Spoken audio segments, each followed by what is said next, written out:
એટલે રાજ્ય સરકારને એ કહેવા માંગુ છું, સુનિશ્ચિત એ નથી કરવાનું કે ડિપોર્ટ થયેલા ગુજરાતના બેરોજગાર દીકરાઓ મીડિયા સાથે વાત ન કરે. સુનિશ્ચિત એ કરવાનું છે કે ખાલી પડેલા તમામ સરકારી પદોમાં ભરતી થાય, જેથી ફરી કોઈ ગુજરાતના દીકરા દીકરી બેરોજગાર યુવક યુવતીઓએ મેક્સિકોની બોર્ડર પર છાતી પર ગોળી ખાવા માટે જવું ન પડે. આ જેટલો ચિંતાનો વિષય છે, એટલી જ મોટી ચિંતાનો વિષય છે ગુજરાતમાં મળી રહેલી નકલી કચેરીઓ. માનનીય અમિતભાઈએ બહુ વિગતવાર વાત કરેલી, પણ એટલું કહેવા માંગુ છું કે ગુજરાતની વિધાનસભાનું મકાન બન્યું ત્યારની ઘડીને આજનો દિવસ બીજા કોઈ મુખ્યમંત્રી નથી જેના મુગટ ઉપર નકલી કચેરી રૂપિયા આટલા મોર પિંચ લાગેલા હોય, સિવાય કે મૃદુ અને મક્કમ માનનીય ભૂપેન્દ્રભાઈ. નકલી પીઆઈ, નકલી ડીવાયએસપી, નકલી સીઆઈ વિભાગ, નકલી જજ, નકલી અદાલત, આ બાજુથી નકલી વકીલ દલીલ કરે, આ બાજુથી વકીલ દલીલ કરે અને કોર્ટ ઓર્ડર પાસ કરે છે. બધું ધુપ્પલ, બધું નકલી. દક્ષિણની ફિલ્મોમાં જે હંબક ના હોય ને એવું ગુજરાતની સરકારને તંત્રમાં ચાલી રહ્યું છે.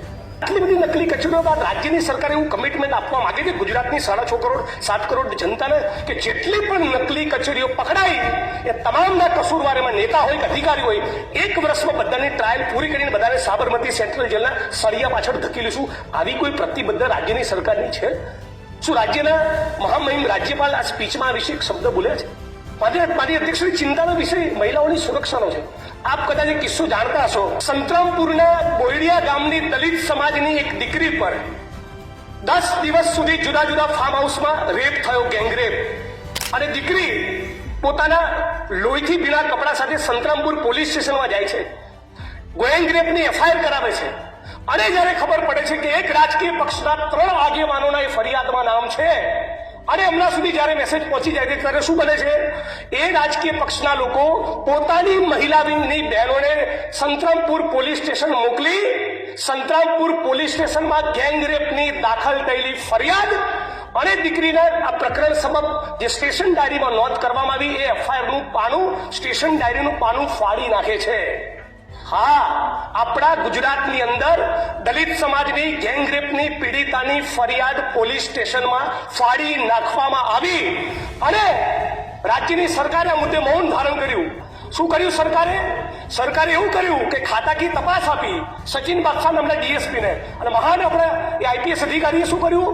એફઆઈઆર, ગેંગરેપની એફઆઈઆર ફાડી નાખનારા એએસઆઈ અને પીએસઆઈની સામે ગુનો દાખલ કરવાના બદલે ખાતાકી તપાસ મેને ફેરવીને 2 ઇન્ક્રીમેન્ટ રોકીને 3000નો દંડ ફટકાર્યો. આ છે ગુજરાતમાં સ્ત્રીઓનું સન્માન. અને એટલે રાજ્ય સરકારને કહેવા માંગુ છું, માનનીય અધ્યક્ષશ્રી, રાજ્ય સરકારને એટલું કહેવા માંગુ છું કે આ વિધાનસભા 27 માર્ચના દિવસે પતે અને એનો સૂર્યાસ્ત થાય ત્યાં સુધી ભાજપના નેતા જે બળાત્કારના આરોપી છે ગજેન્દ્રસિંહ પરમાર, એની ધરપકડ કરીને બતાવે. આ ગુજરાતની સરકારને હું ચેલેન્જ આપું છું આ મંચ ઉપરથી. સામાન્ય એક માણસની બળાત્કાર કરનારો માણસ કોઈ પણ પક્ષનો હોય, સામાન્ય રાજ્યની સરકાર એની ધરપકડ નથી કરતી. આવો જ પ્રશ્ન છે ગુજરાતમાં તૂટી રહેલા ઝૂંપડા. અંબાજીમાં કોરિડોર બને, કોઈ જ વાંધો નથી, પણ રાતે 6:30-7 વાગ્યા પછી સૂર્યાસ્ત બાદ સુપ્રીમ કોર્ટની ગાઈડલાઈન મુજબ ઝૂંપડા ના તૂટી શકે.